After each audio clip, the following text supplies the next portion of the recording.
Korupsi bukan hanya tentang uang, tapi tentang kehilangan diri. Ketika kita berbicara tentang korupsi, bayangan kita seringkali langsung tertuju pada tumpukan uang miring, ruang sidang yang dingin atau rompi oranye yang mencolok. Namun korupsi yang sebenarnya jauh lebih mengerikan dari sekadar hilangnya angka di rekening negara.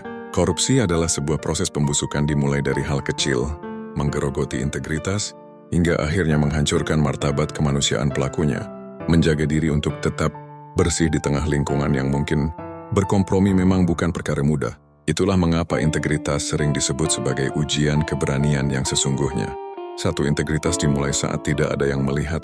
Esensi dari sebuah kejujuran bukan terletak pada seberapa patuh kita saat diawasi oleh kamera pengawas atau atasan. Integritas adalah apa yang Anda lakukan ketika tidak ada satu orang pun yang melihat. Ketika ada kesempatan untuk mengambil yang bukan hak kita, bahkan hanya sekadar waktu kerja, fasilitas kantor, atau uang receh yang tidak akan disadari orang, dan kita memilih untuk berbalik arah, di sanalah karakter kita sedang ditempa. Menolak korupsi adalah keputusan yang diambil di dalam sunyi, antara hati nurani Anda dan Tuhan. 2. Beban berat dari uang haram. Ada harga psikologis yang sangat mahal yang harus dibayar oleh seorang koruptor.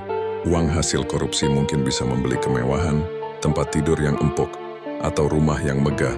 Namun uang tersebut tidak akan pernah bisa membeli 3 hal krusial. Kedamaian pikiran, peace of mind. Hidup dalam kecemasan, takut kedoknya terbuka, dan selalu curiga pada orang lain. Kehormatan sejati. Penghormatan yang dibeli dengan uang akan hilang saat uang itu habis. Kehormatan karena karakter akan abadi. Keberkahan untuk keluarga.